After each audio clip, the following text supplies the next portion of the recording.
नमस्कार विद्यार्थियों। इतिहास में रुचि रखने वाले, इतिहास के प्रति जिज्ञासुओं, इतिहास को वर्तमान और भविष्य की नींव समझने वाले सभी युवक युवतियों, सभी विद्यार्थियों का मैं राजकीय महाविद्यालय सुमेरपुर के YouTube चैनल पर स्वागत करती हूँ। मैं हूँ आपके महाविद्यालय में इतिहास की असिस्टेंट प्रोफेसर सीमा चारण। आज हम बात करने जा रहे हैं मिहिर भोज प्रथम के बारे में। तृतीय वर्ष का कक्षा का जो सेकंड पेपर है उसमें राजस्थान के इतिहास की जानकारी के कुछ प्रकरण हमारे सिलेबस में शामिल हैं। इन्हीं को ध्यान में रखते हुए जो भीनमाल के प्रतिहार वंश के शासक थे गुर्जर प्रतिहार, उनमें जो सबसे महत्वपूर्ण, सबसे यशस्वी शासक हुआ मिहिर भोज, उसके बारे में बात करेंगे। कुछ जानकारी आपसे मैं शेयर करना चाहूँगी। ये तो आप सभी जानते हो कि ये जो गुर्जर प्रतिहार वंश है, जिसने कि बाद में उत्तरी भारत का सबसे शक्तिशाली राजवंश बना, इसकी उत्पत्ति मूल रूप से भीनमाल से हुई थी। भीनमाल से ये आगे बढ़ते बढ़ते कन्नौज तक पहुँच गए। इस वंश का जो महत्वपूर्ण शासक है मिहिर भोज प्रथम। इसके पिता का नाम रामभद्र था और माता का नाम था अप्पा देवी। रामभद्र जो था वो एक निर्बल शासक था और उसके शासनकाल के दौरान गुर्जर प्रतिहार जो साम्राज्य था उसकी सीमाएं लगातार सिकुड़ती चली गई थी। और कहीं उस समय की जो दंत कथाएं हैं वहाँ ये मिलता है विवरण कि इसने अपने पिता की हत्या की और शासक बना। इसलिए कई बार इसको प्रतिहारों में पितृहंता भी कहा जाता है। लेकिन बाद में इसने अपने वंश की कीर्ति को अजर अमर किया, अपने साम्राज्य को बढ़ाया। प्रारंभिक असफलताओं से वो घबराया नहीं और उसकी सैनिक उपलब्धियों के साथ साथ सांस्कृतिक उपलब्धियां भी गुर्जर प्रतिहार वंश में उतनी ही महत्वपूर्ण हैं। अब पहले हम बात करते हैं इसके बारे में जानकारी के समकालीन स्रोत हमारे पास क्या क्या हैं। इसका शासनकाल था 836 से लेकर 885 ईस्वी तक। इसके ग्वालियर प्रशस्ति में इसके बारे में हमें कुछ जानकारी मिलती है। इसके अलावा कल्हण, जिसकी प्रसिद्ध पुस्तक थी राजतरंगिणी, जिसमें कश्मीर का इतिहास दिया गया है, तो कश्मीर के इतिहास के बहाने पड़ोसी के जो राज्य हैं उसने उनका वर्णन किया है, उसमें मिहिर भोज का नाम भी आता है। इसके अलावा एक अरबी यात्री था जो उस समय भारत की यात्रा पर था, वो इसके बारे में कुछ लिखता है, बहुत महत्वपूर्ण शासक बताता है इसका, उसके काल की घटनाओं की जानकारी हमें इससे मिलती है। मिहिर भोज का नाम दंत कथाओं में भी प्रसिद्ध है। अब बच्चों, आपके इतिहास में भोज दो आएंगी। दो भोज प्रसिद्ध हैं, एक तो प्रतिहार वंश का भोज है और एक परमार वंश का भोज था। परमार वंश का जो भोज है वो बाद में हुआ और जो हम कहते हैं कि जो विद्या का बहुत बड़ा प्रशंसक था, विद्वानों का बहुत बड़ा आश्रयदाता था, वो परमार वंश का भोज है। तो इसी कारण जब हम इस भोज की बात करते हैं, दोनों ही पूर्व मध्य काल में आ रहे हैं और दोनों ही उत्तर भारत के प्रमुख राजाओं में से हैं, तो इसको हम मिहिर भोज कहते हैं और उसको हम भोज परमार के नाम से जानते हैं। तो जब हम भोज की बात कर रहे हैं तो भोज परमार की बात नहीं कर रहे हैं। मिहिर भोज जो कि गुर्जर प्रतिहार वंश का शासक था, इसको आप अच्छी तरह से समझ लीजिए। त्रिपक्षीय संघर्ष, जिसकी कि हम बार बार चर्चा कर रहे हैं, उत्तरी भारत के महत्वपूर्ण सामरिक केंद्र कन्नौज पर नियंत्रण को लेकर। कन्नौज था जिस पर ये नियंत्रण करना चाहते थे तीनों। कौन? गुर्जर प्रतिहार उत्तर की तरफ से, या पश्चिम कह दो, पूर्व की तरफ से पाल शासक और दक्षिण की तरफ से राष्ट्रकूट शासक।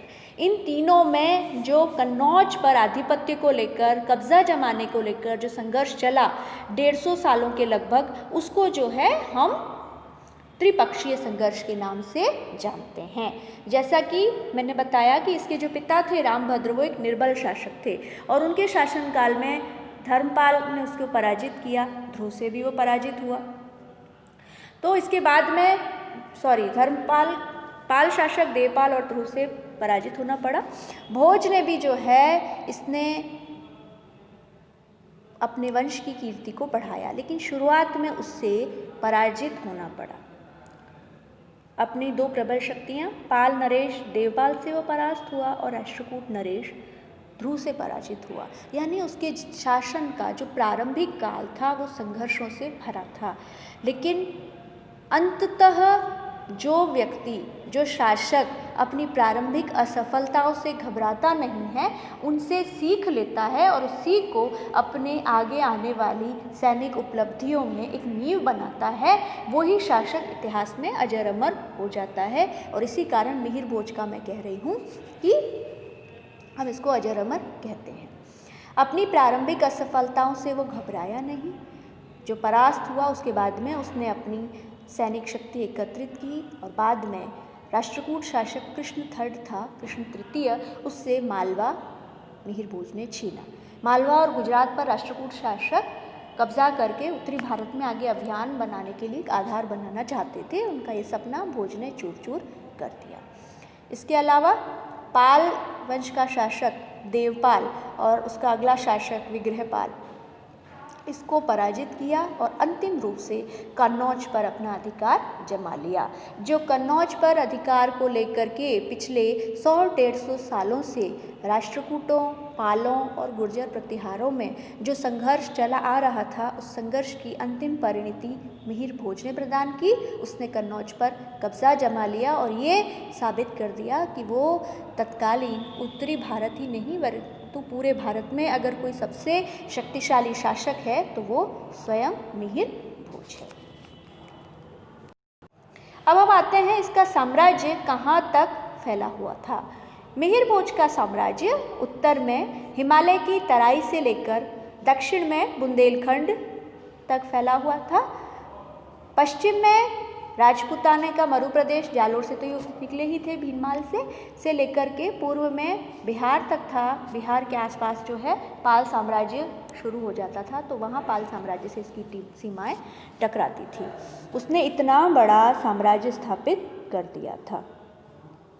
मिहिर भोज ने जो है मिहिर कहा जाता है इसको, वैष्णव धर्म को इसने संरक्षण प्रदान किया। वो भगवान विष्णु का उपासक था, इसीलिए उसने आदि वराह की उपाधि धारण की और दौलतपुर अभिलेख है उसे उसमें प्रभास पाटन कहा गया है। ये आपके सामने जो चित्र मैं बता रही हूँ वो मिहिर भोज के सिक्कों जो मिले हैं हमें उसके ऊपर चित्र है। इसमें आप देखो ये वराह अवतार है जो कि पृथ्वी का भार उठा रहा है। अगर वैसे आप सभी हिंदू माइथोलॉजी से, हिंदू जो दर्शन है, अध्यात्म से आप परिचित होंगे, उसमें वराह जो है विष्णु का अवतार बताया गया है। उसके इसी सिक्कों के आधार पर और उसकी उपलब्धियाँ, उपाधियाँ आदि वराह और प्रभास पाटन के आधार पर हम कह सकते हैं कि वो वैष्णव धर्म का अनुयायी था। इसने वैष्णवों को जो है धर्म को, वैष्णवों को प्रोत्साहित किया। जो अरब यात्री हैं तत्कालीन, वो सुलेमान जो कि मैं बता रही हूँ इसके शासन काल में भारत आया था, वो इसे अरबों का सबसे बड़ा अमित्र यानी शत्रु और इस्लाम का शत्रु या इस्लाम का दीवार बताता है। इसके अलावा वो ये कहता है कि हिंदुस्तान काफिरों का देश है। वो ये भी बताता है कि उसकी जो घुड़सेना थी, जो उसके घुड़सवार थे, वो तत्कालीन भारत में सबसे अधिक सक्षम थे और इन्हीं घुड़सवारों के आधार पर, इसी जो है अश्वसेना के आधार पर उसने कन्नौज छीना, बल्कि उत्तरी भारत में सबसे बड़ी शक्ति के रूप में उभरा। मिहिर भोज का वैसे तो शाब्दिक अर्थ होता है सूर्य का प्रतीक। इसमें जुनैद खां नामक एक अरब आक्रमणकारी आया था, इसको मिहिर भोज ने अपनी तलवार से काट दिया और जो ताजिए निकाले थे उसके द्वारा वो तलवार से काटकर ज़मीन में दबा दिए और जुनैद खान को अरब की तरफ वापस खदेड़ दिया। इसी कारण जो तत्कालीन यात्री आए, अरबी यात्री, मुस्लिम यात्री, वो मिहिर भोज को इस्लाम का सबसे बड़ा विरोधी और कहते हैं कि उसने कई सारे मुसलमानों को हिंदू बनाया। हालांकि पक्षपातपूर्ण दृष्टिकोण कहेंगे अगर ये कहें, लेकिन हाँ, अरबी आक्रमणकारियों से, इस्लामी आक्रमणकारियों से उसने उत्तरी भारत की और अपने साम्राज्य की बहुत अच्छी तरह से रक्षा की थी। आपके स्क्रीन पर आप अभी एक नक्शा देख रहे हो गुर्जर प्रतिहार साम्राज्य का।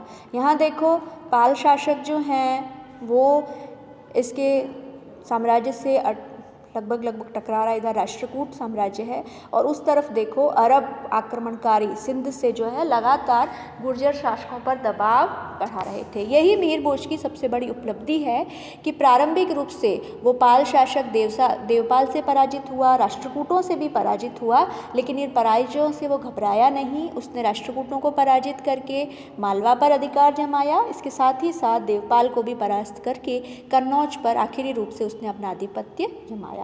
ना सिर्फ कन्नौज पर आधिपत्य जमाया, अपने देश में रहने वाली शक्तियों में सबसे शक्तिशाली था, बल्कि विदेशी आक्रमणकारी, ये आप नक्शे में देख रहे हो कि जब जब अरबों का आक्रमण हुआ तब तब मिहिर भोज ने उन्हें परास्त किया। अपने इन्हीं विजयों के कारण, अपनी प्रारंभिक असफलताओं से नहीं घबरा करके, उनसे सीख लेकर के आगे अपनी सैनिक शक्ति का उसी सीख को आधार बनाने के कारण मिहिर भोज को गुर्जर प्रतिहार साम्राज्य का सबसे महान शासक माना जाता है। इतिहास उन्हीं शासकों को अच्छे शासक के रूप में, एक प्रेरणादायक व्यक्तित्व के रूप में याद करते हैं, जो कि अपनी असफलताओं से घबराए नहीं, उनसे सीख लें और अपनी आने वाली सफलताओं की नींव उन्हीं असफलताओं की सीखों को बनाएं। इतना कहकर ही मिहिर भोज के बारे में आज का अपना ये लेक्चर मैं यहीं समाप्त करती हूँ। उम्मीद कर रही हूँ कि जो मैंने समझाया है उसकी उपलब्धियों के बारे में वो आपको अच्छे से समझ में आ गया होगा, और इसके बाद आप भी इसके मिहिर भोज के बारे में और जानकारी प्राप्त करने के लिए अपनी पुस्तकों को पढ़ने की ओर उद्यत होंगे। धन्यवाद। जय हिंद।